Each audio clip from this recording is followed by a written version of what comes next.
batalha do Armagedon. E como aqui agora nós falamos sobre o sétimo flagelo, que é Armagedon, eu queria levar vocês a Ezequiel, capítulo 38. Não vai dar para dar muito profundo, mas eu quero que vocês saibam um pouco sobre essa guerra que está predita aí. Tá bom? Então, é a batalha de Gog e Magog, que as pessoas confundem com Armagedon, e não tem nada a ver com Armagedon, embora seja uma coisa terrível, mas vocês vão ver que a visão é outra e também é depois do arrebatamento. Ezequiel 38. 38. É a batalha de Gog e Magog. Gog da terra de Magog. Desculpa, a gente diz Gog e Magog, é Gog da terra de Magog. Eu queria que vocês fossem seguindo comigo, porque não dá para eu entrar em detalhes, mas eu quero que vocês tenham uma visão. Capítulo 38, o profeta diz: veio a minha palavra do Senhor dizendo: filho do homem, volve o rosto contra Gog, da terra de Magog, príncipe de Ros, de Meseque e de Tubal. Profetiza contra ele e diz: assim diz o Senhor Deus, eis que eu sou contra ti, ó Gog, príncipe de Ros, de Meseque e de Tubal. Far-te-ei que te volvas, porei anzóis no teu queixo, e te levarei a ti e todo o teu exército, cavalos e cavaleiros, todos vestidos de armamento completo, grande multidão com pavês e escudo, empunhando todos a espada. Persas e etíopes, e pute com eles, todos com escudo e capacete, Gomer e todas as suas tropas, a casa de Togarma, do lado do norte, todas as tropas, muitos povos contigo. Prepara-te, sim, dispõe-te, tu e toda a multidão do teu povo que se reuniu a ti, e serve-lhe de guarda. E Deus ainda diz: depois de muitos dias serás visitado. No fim dos anos virás à terra que se recuperou da espada, ao povo que se congregou dentre os muitos povos sobre os montes de Israel, que sempre estavam desolados. Este povo foi tirado de entre os povos, e todos eles habitarão seguramente. Então subirás, virás como tempestade, far-te-ás como nuvem que cobre a terra, tu e todas as tuas tropas e muitos povos contigo. Assim diz o Senhor Deus. Naquele dia terás imaginações no teu coração, e se conceberás mal desígnios, dirás: subirei. Bem, vamos ficar por aqui. Deus aqui chama o profeta a profetizar contra. Você vê que é contra. Quem? Gog, da terra de Magog. Então nós vemos aqui que existem muitos sinais para os últimos dias. Mas acontece que esta profecia vai se cumprir, porque está escrita na Bíblia. Ela nos interessa por causa de estudo, mas seguramente nós estaremos aqui porque ela acontece depois do arrebatamento. Mas eu fiz um levantamento aqui. A profecia fala de Gog. Gog é o príncipe.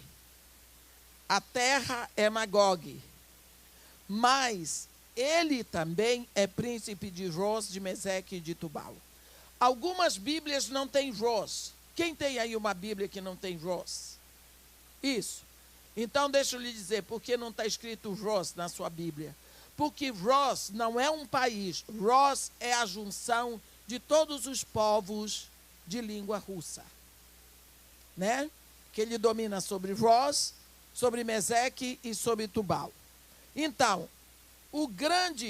nós vamos ver que essas províncias todinhas estão na Ásia Menor. E, com certeza, Magog é toda a junção da Rússia. Hoje, toda essa área que Deus está falando aqui pertence ao Irã, à Turquia, alguns Emirados Árabes e 3 repúblicas soviéticas. Essas 3 repúblicas do início, Belarus, Ucrânia e Rússia, em dezembro de 1991, foi anexada a elas a Geórgia, não é? Até que cresceram e se tornaram 12 repúblicas. Vocês lembram da época da União Russa Socialista Soviética, o grande apogeu da União Russa Socialista Soviética. Essas 12 repúblicas unidas com a Rússia, elas são repúblicas que nós não temos muito conhecimento delas, porque elas ficam fechadas em si. Elas são belicosas. Elas estão sempre guerreando. Foi preciso a Rússia dominá-las com pulso de ferro, para que elas sossegassem. E assim a Rússia formou a União Russa Socialista Soviética. Moscou é a maior cidade e por isso ela é a capital da Rússia. É possível que Moscou também receba esse nome de Rus. Olha, aqui quando a Bíblia fala em Ezequiel 38, ele está dizendo sobre essa junção de todas essas repúblicas. Tubal e Meseque são estados, são províncias que ficam na direção das montanhas Urais. Quando você vê aquelas montanhas ali na Rússia, são as montanhas Urais, onde são cortadas pelo rio Ural. Deixa eu fazer uma pergunta engraçada aqui. Quem foi que assistiu aquele filme Doutor Zhivago? Oh, graças a Deus, tem gente boa por aqui. Aquele filme é passado naquelas montanhas, nos Montes Urais. Lindo, né? Muito lindo. Ali são as montanhas Urais. Então, agora, hoje, essas nações todas, elas estão sempre clamando por uma guerra contra Israel. Gomer e Togarma, que estão escritas aqui no versículo 6, Gomer e Togarma, estão na região ocupada totalmente pela Turquia e pelo Kurdistão, ali naquela região. Agora, vamos olhar por que esta guerra vai acontecer. Israel é a 4ª potência bélica mundial. Então, não há como os árabes vencerem Israel. Porque você sabe que Israel não existe no mapa árabe. Eles não consideram Israel nem uma cidade, quanto mais uma nação. Então, no mapa deles não existe Israel. Porque eles odeiam Israel, porque eles não consideram Israel, porque eles querem varrer Israel da terra. E o sonho, o grande sonho dos árabes é tomar Jerusalém. Então, assim,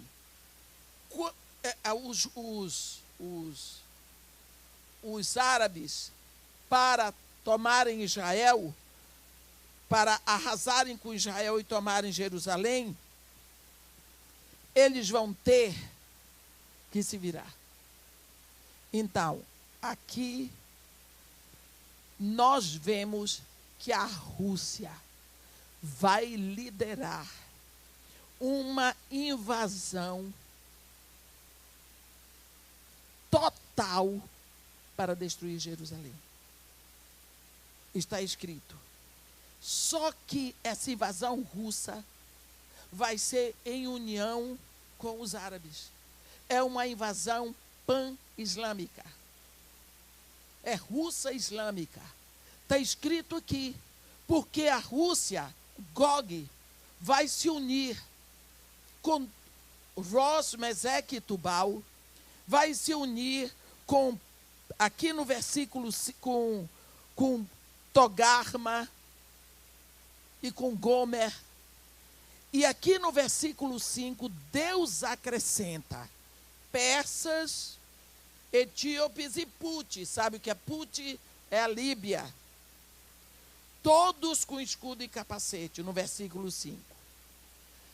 Agora, se Deus está dizendo que essa invasão vai acontecer, que motivos a Rússia tem para fazer isso? Primeiro, a Rússia, ela quer o controle do óleo do Golfo,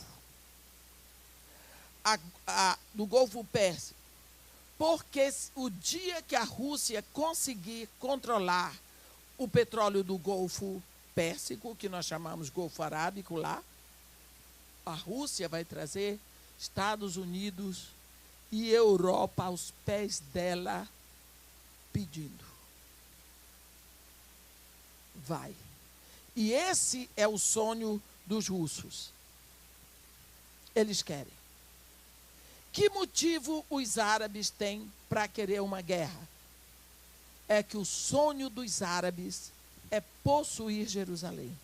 Porque desde 1967 eles foram humilhados, a cidade foi tomada de volta para Israel e eles não se conformam até hoje.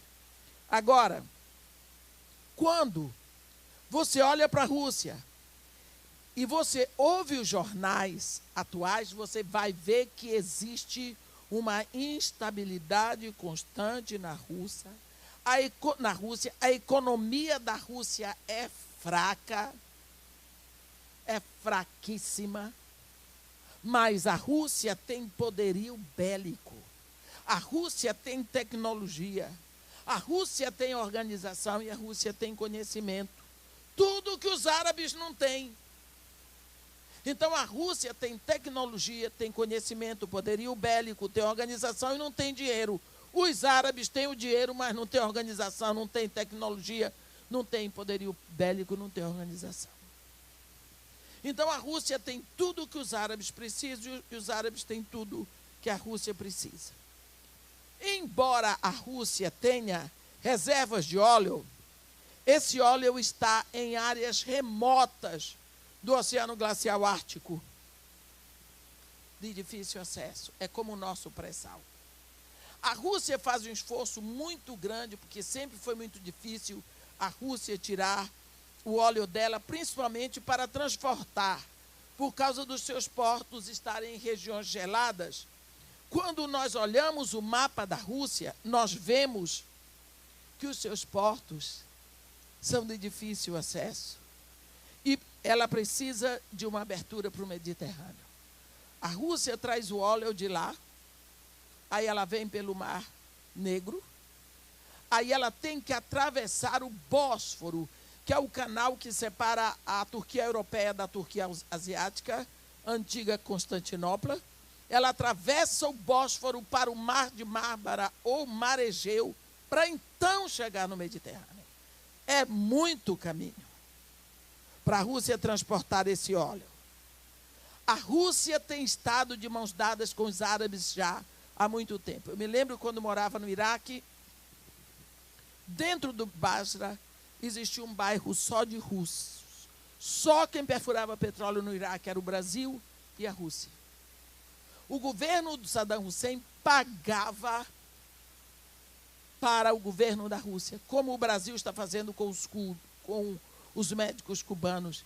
Em vez de pagar o salário a eles, paga o salário para Cuba e Cuba dá uma miséria na mão deles. É a mesma visão. Foi isso. Agora, vamos ver outra coisa. 6. Existem 10 repúblicas soviéticas. 6 delas, 6, são controladas por fundamentalistas islâmicos. 6. E a União Russa, a Rússia, concentra o seu arsenal nuclear nessas províncias, nesses estados. Para você ter uma noção como está o mundo. A Rússia até hoje não digeriu a queda do comunismo. do seu apogeu, da Guerra Fria, a Rússia foi humilhada, não aceitou a humilhação até hoje, e ela sonha em voltar à magnitude do passado. Você vê que de vez em quando ela dá uma investida. Vocês viram a Rússia invadir a Ucrânia e tomar a Crimeia, anexar a Crimeia ao território russo, dizendo para a Europa e para os Estados Unidos: quer, vem se meter. Não deu bolas, nem para os Estados Unidos, nem para a Europa, e muito menos para a ONU. Vem, meta-se aqui quem quiser. Como diz lá no Brasil, pode vir quente, que eu estou fervendo. Ela provou ali que ela pode. O Putin não se aguentava de tanto poder. Tomou, derrubou o avião, fez o que quis, nas barbas de todos. A Europa se fechou porque, se eles brigam com a Rússia, eles congelam, porque todo o óleo que eles têm para se aquecer vem da Rússia. Os Estados Unidos dizem que pode vender óleo para a Europa daqui a 5 anos, até lá eles morrerem de frio. O que foi que os Estados Unidos fez? Os Estados Unidos está amarrado com o maior débito do planeta, trilhão. Os Estados Unidos não pode mais fazer guerra, não pode se meter com ninguém. Está amarrado. Então a Rússia está que está. Toda hora ela dá uma investida para dizer: posso fazer o que eu quiser, a hora que eu quiser eu faço. Essa é a situação da Rússia. Agora, então, a Rússia pode dar aos árabes o que eles querem, Jerusalém. E os árabes podem dar para a Rússia o que ela quer, o controle do Golfo Pérsico. É só juntar a fome com a vontade de comer. E aqui nesse capítulo, Deus diz que isso vai acontecer. É Deus que está dizendo que Ele vai promover essa união. Olhe bem, vou ler de novo. Veio a minha palavra do Senhor dizendo: filho do homem, volve o rosto contra Gog, da terra de Magog, príncipe de Ros, de Meseque e de Tubal. Profetiza contra ele e diz: assim diz o Senhor Deus: eis que eu sou contra ti, ó Gog, príncipe de Ros, de Meseque e de Tubal. Far-te-ei que te volvas, porei anzóis no teu queixo, e te levarei a ti a todo o teu exército, cavalos e cavaleiros, todos vestidos de armamento completo, grande multidão com pavês e escudo, empunhando todos a espada. Persas e etíopes e Pute com eles, todos com escudo e capacete. Gomer e todas as suas tropas, a casa de Togarma do lado do norte, e todas as suas tropas, muitos povos contigo. Prepara-te, sim, dispõe-te, tu e toda a multidão do teu povo, que se reuniu a ti, e serve-lhe de guarda. Depois de muitos dias, serás visitado no fim dos anos, virás à terra que se recuperou da espada, ao povo que se congregou dentre os muitos povos sobre os montes de Israel, que sempre estavam desolados. Este povo foi tirado de entre os povos, e todos eles habitarão seguramente. Então subirás. Deus vai trazer. Eles vão se preparar. Eles vão se congregar. Eles vão invadir Israel. Por que é importante nós vermos isso agora? Porque todos nós sabemos que a guerra na Síria continua. E nós sabemos que a Rússia, o Irã e a China estão fomentando aquela guerra. Tem um mês, eu estava sentada na minha sala, mais ou menos assistindo o Jornal de Meia-Noite, e de uma hora para outra eu vi uma cena que eu fiquei enlouquecida. Eu vi, não sei se vocês presenciaram isso, o Putin sentado e o Bashar al-Assad, primeiro-ministro da Síria, muito elegante, que ele é muito elegante, né? Sentado no Kremlin, com outros russos, ele de pernas cruzadas, e eles estavam rindo e conversando como velhos amigos, lá em Moscou. Bashar al-Assad, que não saía da Síria há tantos anos. A Síria está há anos em guerra civil. Morre, morre, morre, morre, mata, mata, mata, e ele lá. Por que é que a Rússia chama a imprensa mundial para publicar que aquele homem estava lá sendo recebido? O que é que a Rússia está querendo avisar para o mundo? Nós estamos juntos. Então a Rússia, através daquele anúncio, ele estava dizendo para o mundo, nós estamos juntos e eu quero que vocês saibam. Qual foi a resposta mundial a isso? Nenhuma. Mas ele já publicou. Ele já publicou. E as coisas estão andando por aí. Se isso vai acontecer depois do arrebatamento, e nós já estamos vendo os primeiros passos para essa colisão, significa que o arrebatamento está muito mais próximo do que nós pensamos. A Bíblia diz que Gog, a Rússia, vai fazer essa colisão e vai invadir Israel.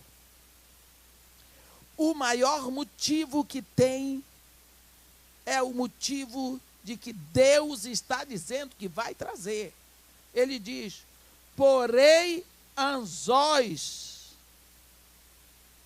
no teu queixo. Quer dizer, tu vens sim, tu vens para invadir Israel. Tu vens com o teu grupo porque eu vou trazer. Eu vou fazer. Eu vou fazer tu te ferrar todinho aqui. Tu vem aqui para passar vexame. É isso que Deus vai fazer. Não é? A maior razão é essa. É do versículo 4. Far-te-ei que te volvas, porém anzóis no teu queixo, e te levarei a ti a todo o teu exército.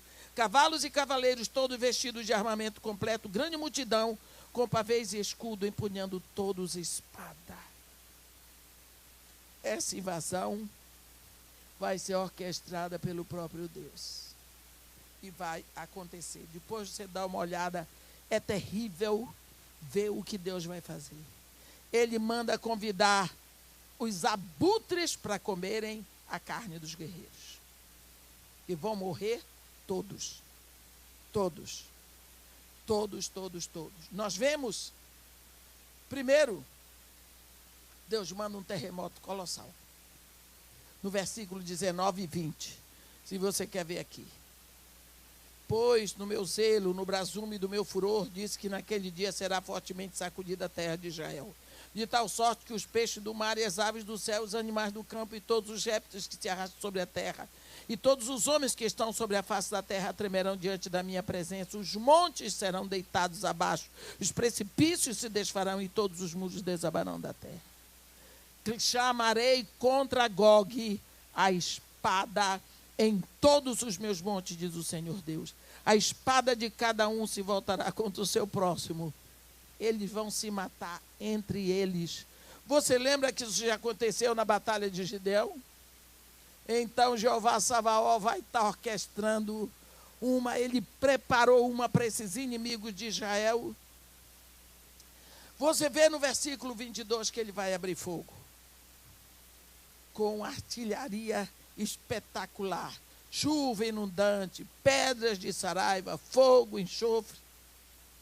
O capítulo 39 começa dizendo, diz que eu sou contra ti, ó Gog, príncipe de Ros, Mesec, Tubal. Por quê?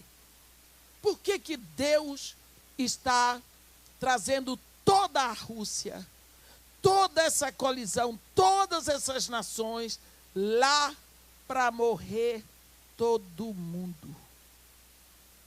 Por que que Deus está fazendo isso? Por quê? Porque os líderes soviéticos, eles impuseram um ateísmo sobre milhões e milhões de pessoas por mais de um século. Eles proibiram a adoração, eles proibiram que se mencionasse o nome de Deus. Não é? E o regime socialista soviético destruiu mais vidas do que todas as nações através do comunismo. Então, a ideologia comunista destruiu a fé, matou inocentes. E eles são principalmente contra Israel. Então Deus vai tomar a vingança deles lá. Essa guerra de Gog e Magog, no versículo, capítulo 39, eu queria que você visse. No versículo, naquele dia, capítulo 39, no versículo 11 diz: naquele dia darei ali a Gog um lugar de sepultura em Israel, o vale dos viajantes, ao oriente do mar, espantar-se-ão os que por ele passarem. Nele sepultarão a Gog e a todas as suas forças, e lhe chamarão o vale das forças de Gog. Durante 7 meses estará a casa de Israel a sepultá-los para limpar a terra. 7 meses para sepultar todos esses homens, esse exército. Sim, todo o povo da terra os sepultará. Ser-lhes-á memorável o dia em que eu for glorificado, diz o Senhor Deus. Serão separados homens que sem cessar percorrerão a terra para sepultar os que entre os transeuntes tenham ficado nela para a limpar. Depois de 7 meses iniciarão a busca. Ao percorrerem a terra, a qual atravessarão, e vendo algum deles o osso de algum homem, porá ao lado um sinal, até que os enterradores o sepultem no vale das forças de Gog. Também o nome da cidade será o das forças. Assim limparão a terra. Tu, pois, ó filho do homem, assim diz o Senhor Deus, diz às aves dos toda espécie e a todos os animais do campo: ajuntai-vos e vinde, ajuntai-vos de toda parte para o meu sacrifício, que eu oferecerei por vós, sacrifício grande nos montes de Israel, e comerei carnes e beberei sangue. Quer dizer, vai ser uma guerra em que Israel não vai mover uma palha. É Deus contra os inimigos dele nas montanhas de Israel. O que eu quero dizer é que vai ser uma coisa massiva, tremenda, horrível. A Rússia vai ficar totalmente sem exército. Todas essas nações ficarão sem o seu poderio bélico. Aquela região do norte da Europa toda ficará empobrecida. E é possível que nessa época se levante o anticristo para dar um jeito na terra. Mas o que eu quero dizer para vocês, essa guerra de Gog, da terra de Magog, não é o Armagedon. Porque muitas pessoas confundem e acham que isso daqui é o fim do mundo. Não, não é. Isso é uma batalha isolada. É a Rússia com os árabes de novo para tomar Jerusalém. E nessa hora Deus vai deixar que eles vão, e o próprio Deus vai orquestrar que vão para acabar com tudo de uma vez logo, para acabar com eles. E Deus vai fazer isso. Mas não é Armagedon. Isso eu gostaria que vocês lessem isso aí, da terra de Magog, em casa, capítulo 38 e 39. Deu para entender, isso não tem nada a ver com Armagedon. Armagedon vai ser muito depois. Tá bom? Porque Armagedon é a batalha final. Vai ser em Israel? Vai. Mas não tem nada a ver com Gog e Magog. Gog e Magog já terão acontecido. Gog da terra de Magog já terá acontecido quando vier Armagedon. Deu para entender agora? Não tem nada a ver. Gog é da terra de Magog e é o príncipe sobre todos os países que falam russo, príncipe de Meseque, príncipe de Tobal, príncipe de Togarma, príncipe toda aquela região do norte, entrando pela Turquia, pelo Irã, entrando pela Líbia, chamando a Líbia, chamando a Etiópia e chamando, oh meu Deus, Líbia, Etiópia, Irã, Hein? A Síria já está no meio. Toda aquela região, Líbano, Iraque, por ali. Amém? Deu para entender isso? Era só isso que eu queria deixar claro, para não confundir. Agora vamos ao capítulo 17 de Apocalipse. Vai dar 9 horas. Esse capítulo 17 é um capítulo grande. Então, o capítulo 17 e 18. Vamos ver se nós podemos chegar lá. Capítulo 17. Veio um dos 7 anjos que tem as 7 taças e falou comigo dizendo, vem. E um desses 7 anjos chama João. Mostrar-te-ei o julgamento da grande meretriz que se acha centrado sobre muitas águas. Nós já vimos que águas são nações. Essa meretriz está assentada, significa entronizada sobre muitas águas, sobre muitas nações. Com quem se prostituíram os reis da terra? E com o vinho da sua devassidão foi que se embebedaram os que habitam sobre a terra.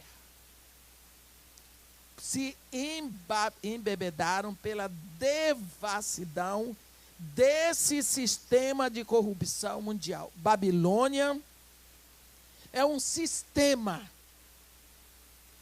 que existe no mundo, que foi criado da mente maligna de Satanás.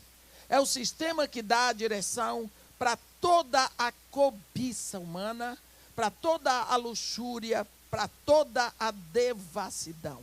Tudo isso que está aí. Vamos vender droga para ganhar dinheiro. Vamos embebedar as pessoas para que elas queiram luxo, para vivermos do luxo delas. Vamos, tudo aquilo que é contra Deus provém de um sistema criado pela mente maligna, pela inteligência maligna de Satanás. É Babilônia. E o anjo, então, chama João para ver o julgamento dela. Versículo 3 diz, transportou-me o anjo em espírito a um deserto, e viu uma mulher montada numa besta escarlate. Besta repleta de nomes de blasfêmias, com 7 cabeças e 10 chifres. Ele leva a um deserto. E ele vê esse sistema montado, dominando, esse sistema de corrupção, de podridão, de imoralidade, entronizado sobre um sistema político-financeiro. Escarlate. Você sabe que escarlate é a cor da cor dos reis, né? É na riqueza. Repleta de nomes de blasfêmia. Tudo aquilo, todas as palavras que não glorificam a Deus, está lá. Achava-se a mulher, ela é vestida assim, porque é um sistema, bota como uma mulher, porque a mulher se reproduz e a mulher atrai. Achava-se a mulher vestida de púrpura, quer dizer, reinando, porque púrpura é a cor da rainha, e de escarlata, adornada de ouro, de pedras preciosas e de pérolas, tendo na mão um cálice de ouro, transbordante de abominações, e com a imundície da sua prostituição. Quer dizer, ela bebe no ouro a imundície e a imoralidade. Ela se alimenta disso. Que aquilo que ela bebe num cálice de ouro é a imundície, é a imoralidade, é o pecado, é a corrupção, é a doença.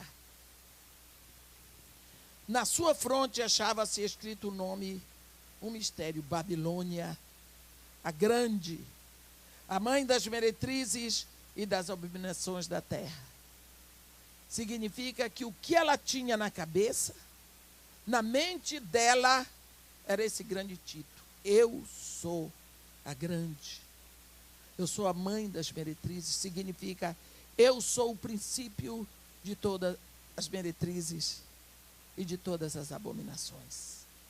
Quer dizer, é o sistema implantado aqui no mundo por Satanás. Então, João diz, vi a mulher embriagada com o sangue dos santos e com o sangue das testemunhas de Jesus. E quando a vi, admirei-me com grande espanto. Quer dizer, esse sistema já derramou tanto sangue, mas tanto sangue, que serviu para ela se embebedar. Esse sistema, ele se alegra e ele festeja quando mata os seguidores de Jesus. O anjo, porém, me disse, por que te admiraste? Dir-te-ei o mistério da mulher e da besta que tem as 7 cabeças e dos 10 chifres que leva a mulher. A besta que viste era e não é. Está para emergir do abismo e caminha para a destruição. É um sistema que era e não era mais. Vai sair para ser destruída. Aqueles que habitam sobre a terra, cujos nomes não foram escritos no livro da vida, desde a fundação do mundo, se admirarão vendo a besta que era e não é, mas aparecerá. Esse sistema novo, com certeza, um novo sistema muito pior. Aqui está sentido quem tem sabedoria. As 7 cabeças são os 7 montes, nos quais a mulher está sentada. São também 7 reis. Vamos parar. Nós sabemos que Roma é considerada e é conhecida como a cidade das 7 colinas. Isso tem levado as pessoas a acharem que essa Babilônia aqui está representando a Igreja Católica, que está entronizada em Roma sobre as 7 colinas. Nós sabemos que o Estado do Vaticano é um principado que foi criado dentro de Roma, onde existe um príncipe entronizado que é o Papa, e ele não pode casar. Então, por isso, esse sistema babilônico, ele está completamente ali dentro. Você vê os escândalos que têm saído, todo com questão de corrupção, de dinheiro. Existe o Banco do Vaticano, que tem mais dinheiro do que você pode imaginar. Existe muito roubo, existe muita imoralidade, a soberba, a arrogância, o orgulho, o luxo, porque aquilo dali vive das riquezas, não é? Então, isso está tudo ali no Vaticano. Eu não estou com medo de dizer isso, porque todo mundo sabe. Quanto a dizer que o Papa é o anticristo, não acredito. A Bíblia não diz que é, e também não acho que o Papa seja essas coisas todas para poder ser o anticristo, mas não é mesmo, nem sendo argentino. Entendeu? Mas as 7 cabeças, você viu que a mulher estava assentada. Não é? Não é? Ela estava assentada. Achava-se a mulher vestida de púrpura e de escarlate, adornada de ouro, tudo mais. E ali estava, a Bíblia diz que ela estava embriagada com o sangue dos santos. E ele diz que, por que te admiraste, dir-te-ei o mistério da mulher e da besta que tem as 7 cabeças, e dos 10 chifres que estava a mulher. A besta, as 7 cabeças são os 7 montes. Roma é a cidade dos 7 montes, nos quais a mulher está assentada. Quer dizer, a mulher está entronizada ali em Roma. O Vaticano é um principado independente dentro de Roma. E são também 7 reis, dos quais caíram 5. Um existe, o outro ainda não chegou. E quando chegar, tem que durar pouco. A besta que era e não é, isso aqui fala de alguns papas. E de muita perseguição que veio, e de muito derramar de sangue de santos. Porque a cidade que mais bebeu sangue de santos hoje, até hoje, foi Roma. Onde se mataram mais os filhos de Deus. Onde se botavam os cristãos em público para serem devorados pelos leões. No Coliseu. Botavam os cristãos e soltavam leões para comer e o povo batia a palma. Isso foi feito ali.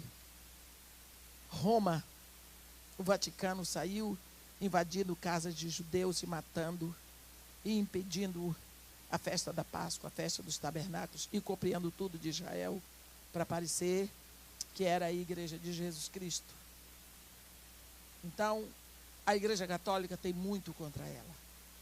A Igreja Católica sacramentou a perseguição dos judeus.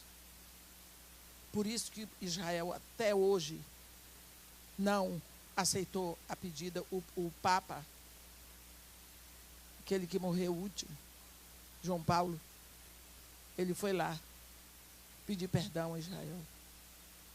Ele disse assim: vocês estão pedindo perdão a Israel? Porque comandaram a morte e o massacre dos judeus? Mas por que então vocês estão canonizando o Papa que fez isso? Se vocês acham que foi errado, por que estão dando a ele o título de santo? E aí a igreja, calou a boca. E não se fala mais nisso. Tem muita coisa para se ver. Mas nós não vamos ficarmos aqui apontando o dedo para a Igreja Católica. Não vamos não, porque senão nós não vamos chegar a canto nenhum. Deixa que Deus vai dar conta disso tudo. E a besta que era e não é também, ele é o 8º rei. E procede dos 7 e caminha para a destruição. São os impérios. Os 10 chifres que vistes são 10 reis, porque chifre é poder, os quais ainda não receberam reino, mas recebem autoridade como reis, com a besta durante 1 hora. Isso daqui é uma coisa que a gente tem que estudar durante dias, porque tem toda a história de Roma aqui.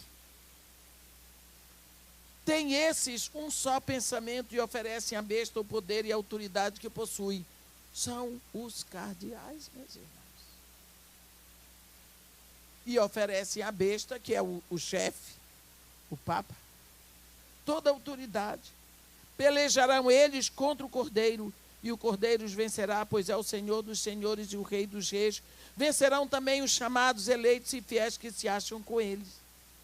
Tem muitas pessoas que estão lá no engano, mas Deus é poderoso para levar que essas pessoas possam ver. Eu fui chamado em dezembro por um padre para me dar cesta básica. E ele está ouvindo as pregações. Acabou. Nós temos visto, já estamos com um problema, um padre lá no Rio de Janeiro, que foi lá na televisão e disse: meus irmãos, Maria não salva ninguém, é Jesus que foi na cruz, é Jesus que salva. O tanto para de estar pedindo coisa para Maria. Agora ele está com a cabeça a prêmio. Mas gritou a verdade. No versículo 15 diz: falou-me ainda, as águas que viste, onde a meretriz está assentada, são povos, multidões, nações e línguas. Quer dizer, esse sistema de prostituição mundial, de riqueza, ele cobre muitas nações, muitas águas, muitos povos. Os 10 chifres que viste, a besta, estes odiarão a meretriz, e a farão devastada e despojada, e lhe comerão as carnes e a consumirão no fogo. Por quê? Porque vai chegar uma hora que vão brigar entre eles. Porque em seu coração incutiu Deus que realize o seu pensamento. Vai chegar uma hora que Deus vai botar esse povo para brigar entre eles, como nós vimos Gog e Magog, um contra o outro. Olha aqui, porque em seu coração incutiu Deus que realizem o seu pensamento e executem a uma e deem à besta o reino que possuem, até que se cumpram as palavras de Deus. Deus vai botar ali um espírito de separação e eles vão brigar entre si. A mulher que viste é a grande cidade que domina sobre os reis da terra. Qual é a cidade que domina sobre os reis da terra? Da onde vem todo o pensamento de domínio mundial? Não se sabe. Mas todo mundo acha que é New York. Porque é onde está a sede do dinheiro. Não é? É onde está Wall Street. É onde se decide o que fazer com o dinheiro do mundo. Não é? Às vezes a gente pensa Suécia, não, Suíça, não, Itália, não. New York. É a cidade. Capítulo 18 diz: depois dessas coisas vi descer do céu outro anjo, que tinha grande autoridade, e a terra se iluminou com a sua glória. Então exclamou com potente voz, dizendo: caiu a grande Babilônia, e se tornou morada de demônios, covil de toda espécie de espírito imundo, e esconderijo de todo gênero de ave imundo e detestável. Pois todas as nações têm bebido do vinho do furor da sua prostituição. Com ela se prostituíram os reis da terra. Também os mercadores da terra se enriqueceram à custa da sua luxúria.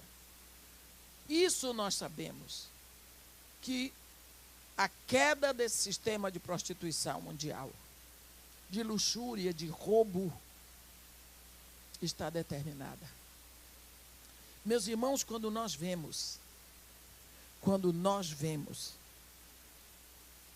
por exemplo, numa favela, a miséria, a dor, a pobreza, o descaso dos governantes. Nós vemos um povo pobre, empunhando armas para vender drogas. Essas armas chegam lá, importadas até de Israel, para pessoas que não sabem assinar o nome. Quem é que está importando isso? Você acha que esse povo lá, que se chamam bandidos, eles ficam com aquele dinheiro? Eles são pobres. Eles vestem a roupa da Tommy, o sapato da Nike, mas eles não podem descer na rua. Eles não podem morar bem. Eles não podem entrar num avião. Eles não podem passear. Eles não podem sonhar. Nada. A vida deles é naquela pocilga. Aquilo é uma escravidão. Eles enfrentam um fuzil. Eles enfrentam a fome. Eles morrem. Eles são chumbo para a polícia. Mas tem alguém lá embaixo, na Avenida Atlântica, na Avenida Paulista, nos Jardins, em Ipanema, em Brasília, vivendo das benesses do dinheiro da droga. Aí você vê a Cracolândia. Meninos, 8, 9, 10, 12, 15 anos, completamente enlouquecidos do crack. Meninas de 12, 13 anos, secas, grávidas, dando à luz a crianças completamente disformes, porque consumiram a droga que enriquece esses barões. Você vê que a gente não tem hospital, as crianças não têm merenda na escola, não tem nada, não tem rua para os nossos carros, e nós pagamos impostos grandes. Quando você compra um carro no Brasil, quase metade do dinheiro do carro é para o governo. Pagamos todo tipo de impostos. Nós pagamos pedágio numa rua cheia de buraco, porque tem que pagar. E o dinheiro não chega para o povo, porque é direcionado para o bolso desse povo, que já entra lá sabendo que vai enriquecer, porque vai roubar. Essa é uma direção chamada Babilônia, é a corrupção que já está aqui. Fulano está candidato, oba! vai ficar rico. Porque essa é a visão de Babilônia. É sempre, eu quero mais, eu quero mais, eu quero mais. Sabe que o 10º mandamento de Deus é contra a cobiça. Sabe por quê? Porque a cobiça é a aglomeração de todos os pecados. É a aglomeração de todos os pecados. Por que esses países do terceiro mundo estão na miséria? Por causa da corrupção lá em cima. Porque eles mesmos fazem as leis a favor deles. A primeira atitude dos deputados é subir o salário deles. É uma vergonha. Só quem não tem vergonha são eles. Por quê? Porque eles estão completamente corrompidos. Completamente corrompidos. Olha, aqui diz: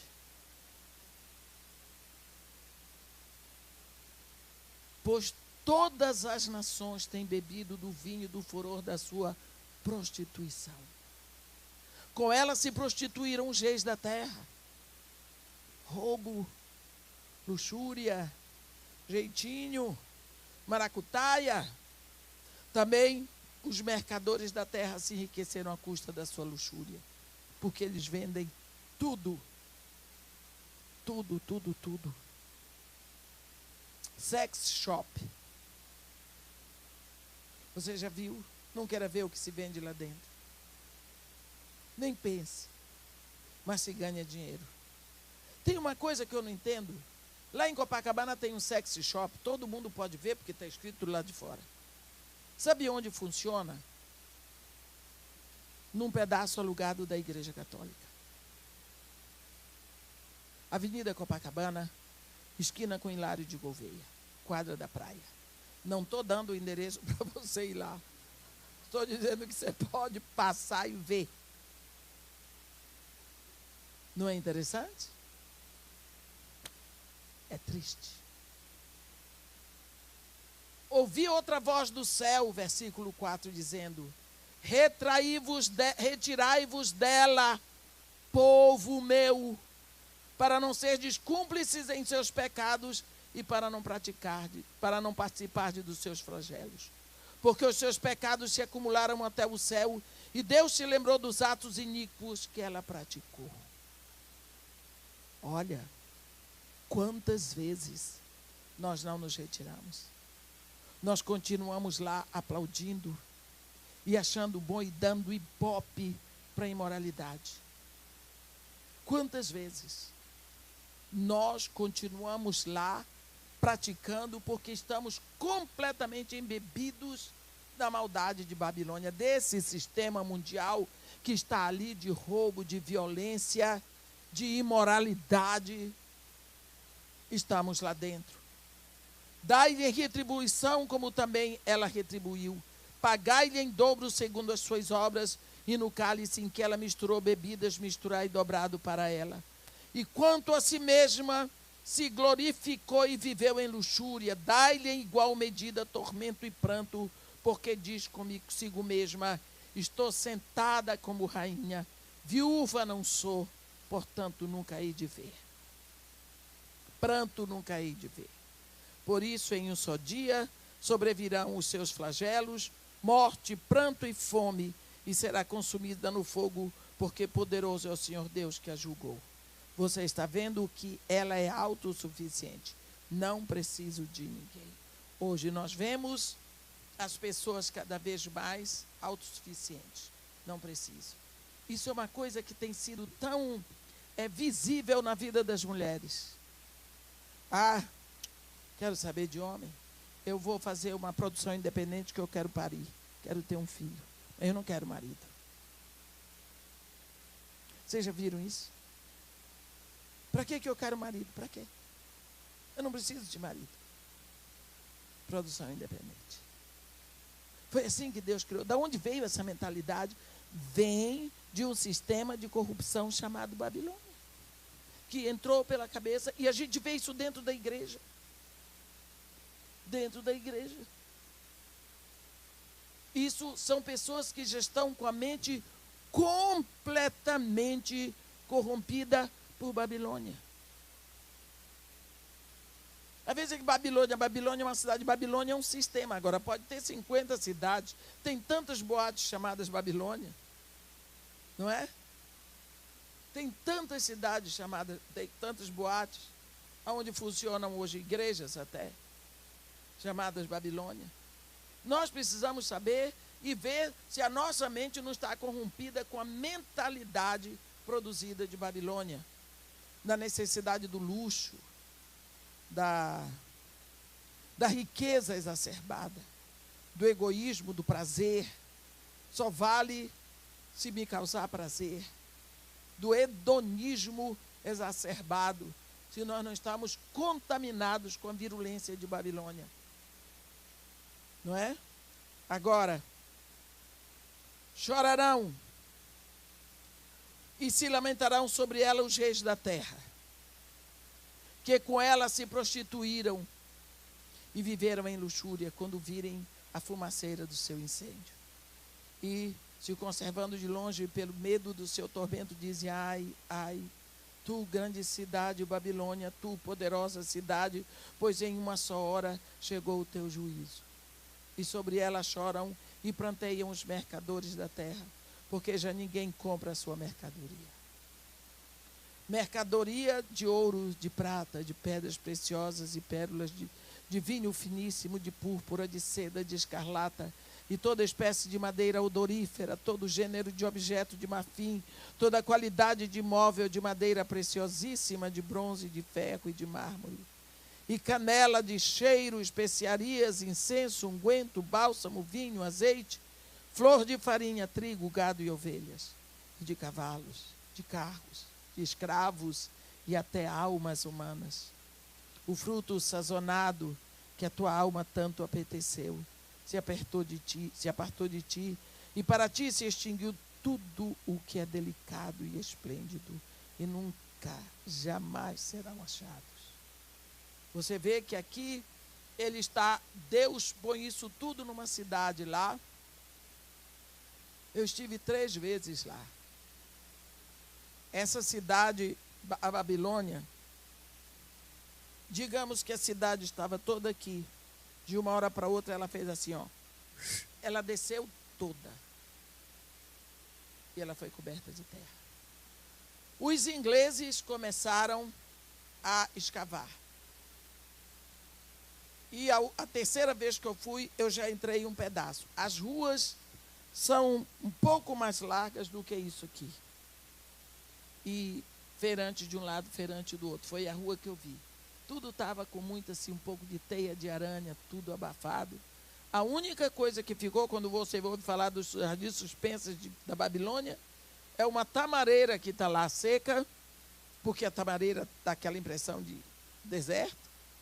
E o leão da Babilônia, que ficou lá, está rachado no meio, que os ingleses carregaram tudo, não podendo carregar o leão, que é de granito. Mas tem o Saddam Hussein mandou restaurar o portal da Babilônia. E tem lá o portal da Babilônia com o leão da Babilônia. Porque eles têm aquele negócio de leão da Babilônia. Só isso que ficou. Essa cidade que representa esse sistema, porque era a cidade da contaminação do pecado, ela foi enterrada. Então, ali não havia mais mercadores, e a Bíblia diz assim: os mercadores destas coisas que por meio dela se enriqueceram, conservar-se-ão de longe, pelo medo do seu tormento, chorando e pranteando, dizendo: ai, ai da grande cidade que estava vestido de linho finíssimo, de púrpura, de escarlata, adornada de ouro e de pedras preciosas e de pérolas, porque em uma só hora ficou devastada tamanha riqueza. E todo piloto e todo aquele que navega livremente, marinheiros, os quantos labutam no mar, conservam-se de longe. Então, vendo a fumaceira do seu incêndio, gritavam: que cidade se compara à grande Babilônia? Vocês viram, quando acontece uma coisa assim, vocês lembram do 11 de setembro? Não é? Tanta riqueza, tanto luxo, tanto dinheiro. Tanto pescoço empinado, tanta arrogância, tanto orgulho. Eu perdi 3 primos no 11 de setembro. 2 que trabalhavam no Chase Manhattan Bank, lá dentro, e 1 que era dos bombeiros. Mas você vê todo o povo que trabalhava ali. Eram pessoas bem posicionadas. Bancos, escritórios estavam por ali. Todo mundo se considerava o máximo.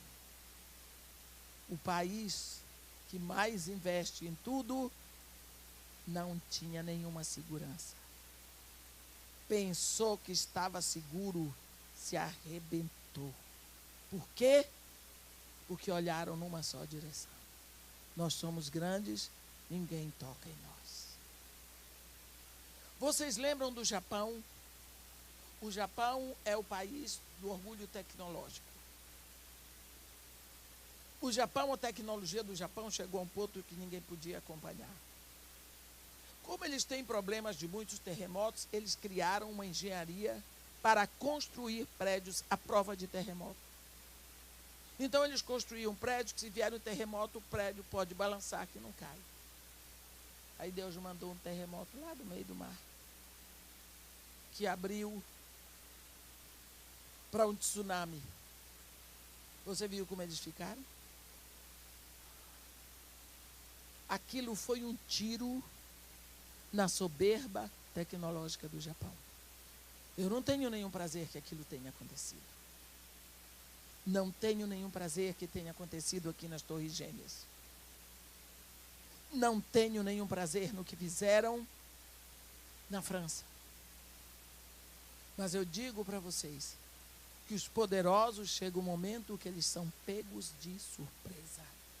Porque eles dizem como a Babilônia. Que é que a Babilônia diz: estou sentada como rainha. Viúva não sou. Pranto nunca hei de ver. Por isso em um só dia sobreveio os seus flagelos, morte, pranto e fome. E será consumida no fogo, porque poderoso é o Senhor Deus que a julgou. Esse é o caso das pessoas que se sentem seguras no seu Deus chamado dinheiro, no poder que eles têm na mão, porque são poderosos, porque são importantes, porque são ricos, porque são isso, porque são aquilo. Olha aqui. Lançaram pó sobre a cabeça e chorando, pranteavam, gritavam: ai, ai, da grande cidade na qual se enriqueceram todos os que possuíam navios no mar, à custa da sua opulência, porque em uma só hora foi devastada. Exultai sobre ela, ó céus, e vós, santos, apóstolos e profetas, porque Deus contra ela julgou a vossa causa. Pronto. Você pense o que é. Ali tem gente passando fome. Ali tem outro pagando $500 por uma garrafa de vinho Conde Foucault, o Chateauneuf de Pape. O que você acha? $500 para o Chateauneuf de Pape e uma pessoa passando fome. Será que Deus olha isso? Deus que criou os dois. Pode tomar seu vinho? Pode. Mas por que tem que ser esse aí? Será que esqueceu que não está sozinho no mundo? Não é? Versículo 21 diz: então um anjo forte levantou uma pedra como grande pedra de moinho e arrojou-a para dentro do mar, dizendo: assim, com ímpeto será arrojada a Babilônia, e a grande cidade que nunca mais será achada. Não estou dizendo? Assim como a pedra caiu e afundou no mar, a Babilônia afundou e foi enterrada.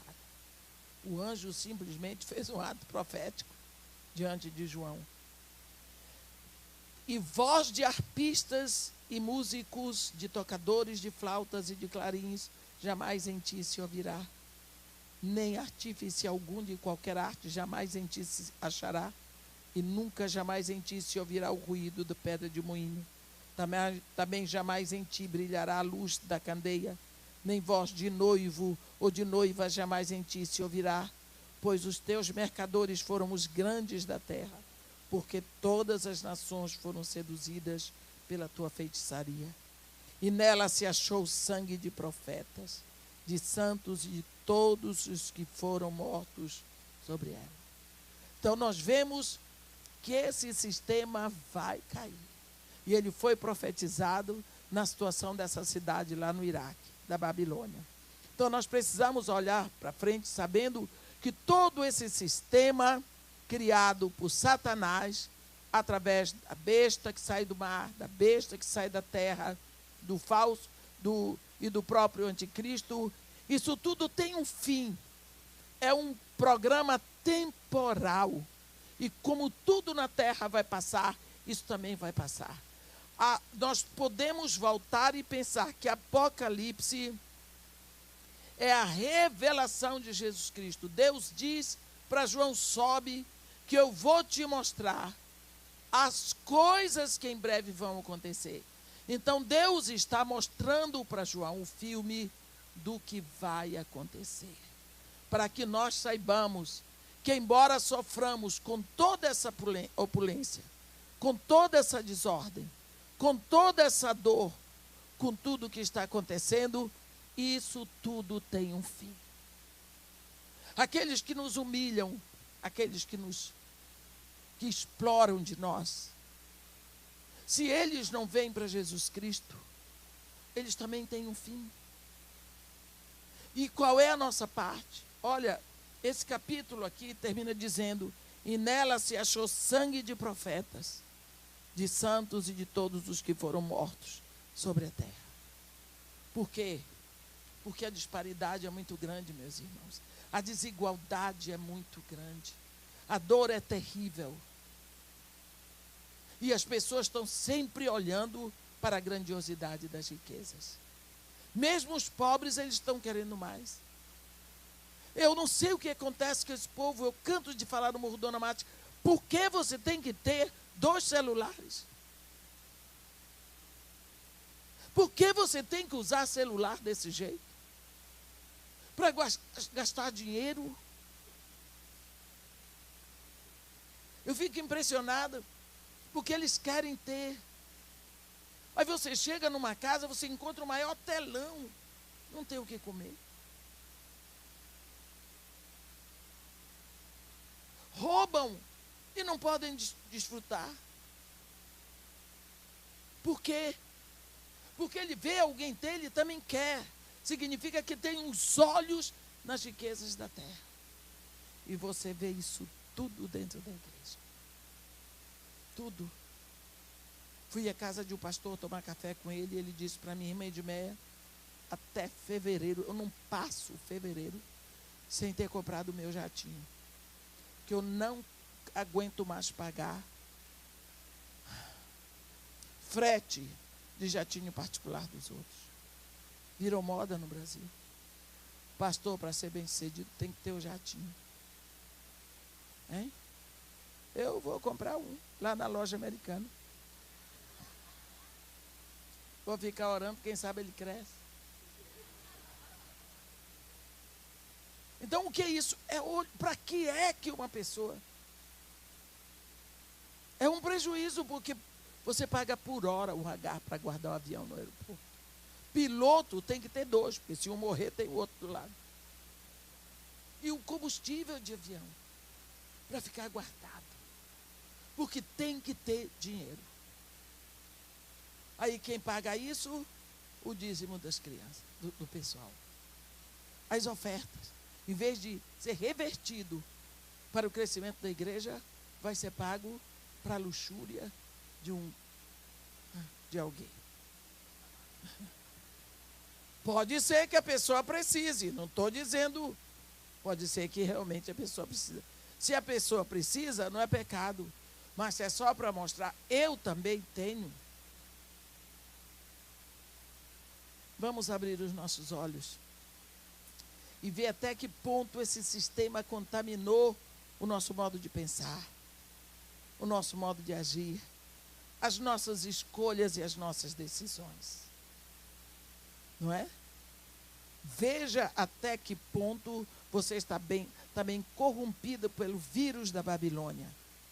Veja até que ponto a trindade satânica, besta que sai do mar, 6, besta que sai das nações, sai da terra de Israel, 6, anticristo, essa trindade satânica está influenciado, está marcando a sua testa, o seu modo de pensar, está dominando você. Amém? Que Deus nos abençoe e nos guarde, que faça resplandecer o seu rosto sobre nós e tenha misericórdia de todos nós. Amém. Até amanhã, são 9h30, eu quero que vocês me perdoem, mas eu precisava dar aquela visão de Gog e da terra de Magog. Agora, o pastor falou de algumas perguntas. Olha, eu sinto muito, não vai dar para responder muito. Porque eu disse para vocês que nós estamos dando uma visão geral de Apocalipse. Então, eu não estou entrando em detalhes, mas eu estou querendo fazer a coisa de modo que vocês possam ler Apocalipse e gostar da leitura. Mas, agora eu passo a palavra para o pastor. Pastor.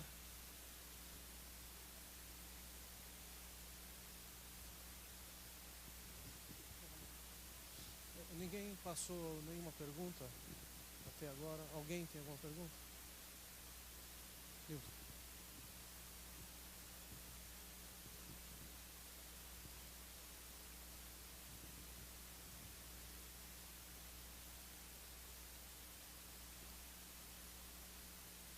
Olha, a Babilônia é um sistema que existe desde que Satanás começou o seu império aqui na Terra. Porque é um sistema mundial de luxúria, de pecado, de ganância, de rebelião, de um sistema voltado para as coisas daqui do mundo, como se a pessoa fosse viver aqui para sempre. Isso é um sistema chamado Babilônia. Também tem uma cidade no Oriente, lá no Iraque, que era a Babilônia, a cidade mais rica da região, onde tinha todo os mercadores com suas joias preciosas, os seus temperos, as coisas do Oriente, onde vinham mercadores de todo lugar para vender e comprar ali. E por isso ela representa esse sistema. Então, a queda dessa cidade foi profetizada por um anjo para João. E ela caiu. Como caiu essa cidade? Você vê que ela foi enterrada. O próprio anjo jogou uma pedra no mar e a pedra desapareceu. Ele disse assim, vai ser Babilônia, vai desaparecer. Então, ele fez uma menção profética do que ia acontecer. Isso vale para nós, para aprendermos que todo esse sistema de arrogância dos ricos, tudo isso, um dia vai desaparecer. Era isso que você queria saber. Já, isso...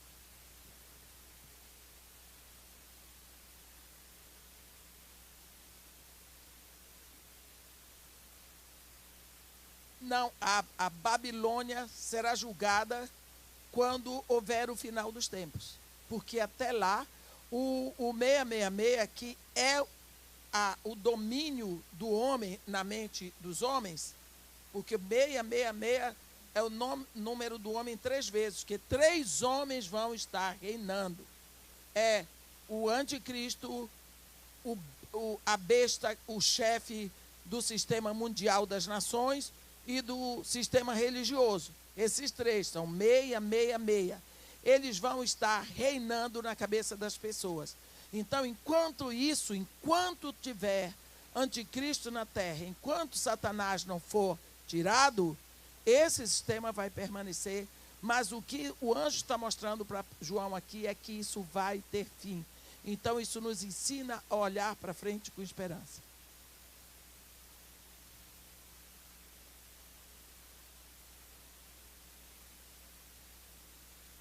Tá bom.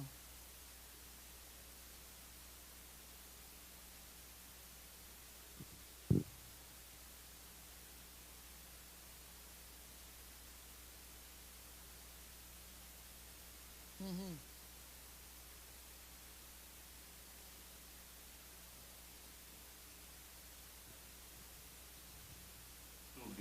capítulo 4 até o capítulo 22, tem uma determinação de envio?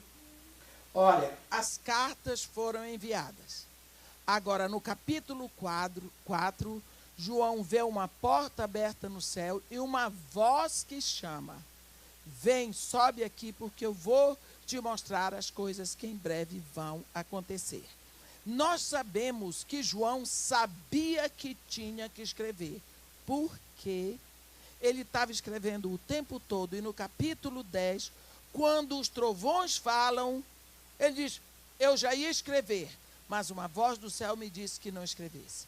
Então, quando não é para escrever, o próprio Deus diz para ele: isso você não escreve. Então, existe um comando de que ele devia escrever.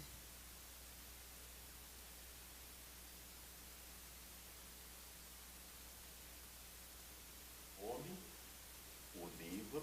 Sim. Então, esse entendimento de primeiro livro é que eu gostaria de saber em relação à determinação do... Olha, isso existe algumas vezes na Bíblia. Você vê que o profeta Ezequiel teve que comer o livro. Você vê que o profeta Jeremias teve que comer o livro. Você vê que João tem que comer o livro. Comer o livro significa se apossar da palavra, fazer com que a palavra entre em você de tal maneira que você e a palavra sejam um. Por exemplo, quando eu como um pedaço de bolo, se o bolo foi feito com leite de coco, se eu depois de meia hora lembrar, eu não posso comer leite de coco, e eu correr no médico para ele tirar o bolo de mim, o médico vai dizer: não adianta mais, que o leite de coco já está dissolvido em você, está no seu sistema, no seu sangue, ele está dissolvido, você e ele já são um. Então, essa história de comer significa que a palavra que está escrita tem que ser uma conosco, a ponto de nós e ela sermos um só. Esse é o sentido da comunhão. Quando Jesus Cristo diz: tomai, parti e comei, isso é meu corpo. Ele está dizendo: eu quero, assim como esse pão vai estar dissolvido em você, de modo que ninguém possa separá-lo de você, é assim que eu quero estar. Eu quero estar tão dissolvido em você, tão unido com você, que ninguém possa nos separar. Esse é o sentido, nesse caso aí, de comer. Quando João recebe lá no capítulo 10, a ordem para tomar o livrinho e comer, aí o anjo forte, que é Jesus, diz para ele: come mais, na tua boca vai ser doce, no teu estômago vai ser amargo. Por quê? Quando nos apropriamos da bem-aventurança, da bênção, como aquele corinho que diz: tudo que Jesus conquistou na cruz é direito nosso, é nossa herança. Toda bênção, todo poder, tudo que Deus tem para nós temos o direito de receber.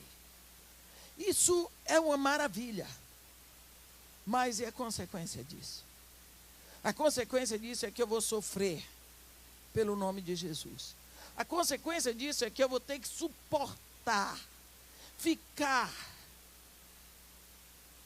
na bênção de Deus, obedecendo a Deus, fazendo a vontade de Deus e não a minha. E olha, é difícil.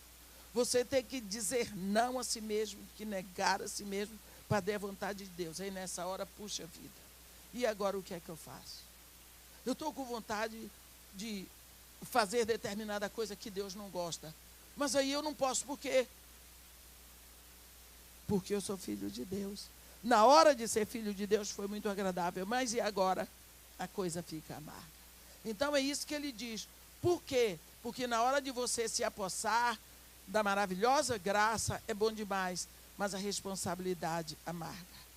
É depois que vem, você começa a pensar.